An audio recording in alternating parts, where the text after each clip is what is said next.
নির্বাচন কমিশনের পদত্যাগের বিরুদ্ধে আমরা সব এক হও। এসিআর হাই হাই, এসআর এর বিরুদ্ধে। মুর্শিদাবাদের ফারাক্কা ব্লকের মহাদেবনগর গ্রাম পঞ্চায়েতের 195 নম্বর বুথে শুক্রবার দুপুর নাগাদ এসআইআর বিচারাধীন ভোটারদের নিয়ে বিক্ষোভে সামিল হলো স্থানীয় বাসিন্দারা। তাদের অভিযোগ, অন্যান্য বুথে বিচারাধীন তালিকা নিষ্পত্তি হয়ে গেলেও 195 নম্বর বুথের তালিকা এখনো চূড়ান্ত করা হয়নি। স্থানীয় বাসিন্দা সোলেমান আলী জানান, ওই বুথে মোট ভোটার সংখ্যা 936 জন। এর মধ্যে 509 জনের নাম এখনো বিচারাধীন তালিকায় রয়েছে। এতদিন পেরিয়ে গেলেও নিষ্পত্তি তালিকা প্রকাশ না হওয়ায় ক্ষোভ বাড়ছে এলাকায়। বিক্ষোভকারীরা হুঁশিয়ারি দেন, দ্রুত সমস্যার সমাধান না হলে আগামী দিনে আরও বড় আন্দোলনে নামবেন তারা।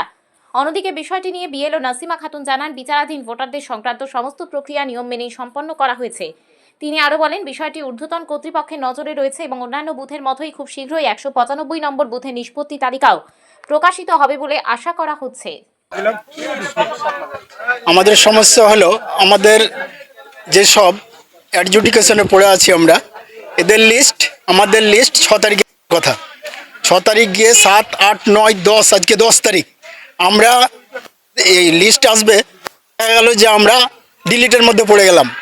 ডিলিটের মধ্যে পড়ে গেলে আমাদের সময় থাকে যেই দিন আমরা লিস্ট পাবো তার থেকে 10-15 দিন, কিন্তু আমরা তো পাচ্ছি না সেই সময়টা। এখন অবস্থা বিচারাধীন অবস্থায় পড়ে আছে, সেইগুলো তাড়াতাড়ি নিষ্পত্তি হয়ে যাক, এটাই সেই। তাহলে আমরা আবার আন্দোলন করব, বৃহত্তর আন্দোলন করব। মোহাম্মদ জামিরুদ্দিন আহমেদ, নতুন মমরিজপুর, ফরাক্কা, 195। আপনার বুথে আজকে যারা আন্ডার অ্যাডজুডিকেশন অর্থাৎ যারা বিচারাধীন রয়েছে যে ভোটারগুলো, তারা বিক্ষোভ প্রদর্শন করলেন। তাদের দাবি যে তাদের নামগুলো এখনো নিষ্পত্তি হয়নি, এখনো তারা সাপ্লিমেন্টারি লিস্টে ওঠেনি বা ডিলিটও হয়নি। সেই কারণে তারা বিক্ষোভ প্রদর্শন করলেন এবং তারা তাদের দাবি যাতে দ্রুত নিষ্পত্তি করা হয়। তো সেখান থেকে দাঁড়িয়ে আপনি কি বলবেন, কেন হয়নি তাদের নামগুলো এখনো নিষ্পত্তি? আমি তো প্রথম থেকে যা কিছু করার সবই করেছি। প্রথমে আমি আন্ডার এডুকেশন যেগুলো ফর্ম এসেছিল সব তো হিয়ারিং হয়েছে। হিয়ারিং হওয়ার পরেও আবার আমাদেরকে বিডিও অফিসে ডেকেছিল। বিডিও অফিসে ডাকার পরে যেগুলো তথ্য আমার কাছে চেয়েছিল, যে কাউরির হতে এটা বলছে কার বাবার ডকুমেন্টস নাই, কার মায়ের নাই, সেগুলো নিয়ে যেয়ে দিয়েছি, সবই করলাম। আমি নিজেও আন্ডার এডুকেশনে জড়িত আছি, কিন্তু এখন পর্যন্ত কী ব্যাপার হচ্ছে না ওটা তো আমি ঠিকভাবে বলতে পারছি না। তা সত্ত্বেও আবার ডেকেছিল এর মাঝে, যে বললে যে আপনারা আসেন, দিয়ে এনুমেরেশন ফর্মগুলো ওর সঙ্গে জড়িয়ে দেন। ওইগুলো আমি জড়িয়ে দিয়ে এলাম।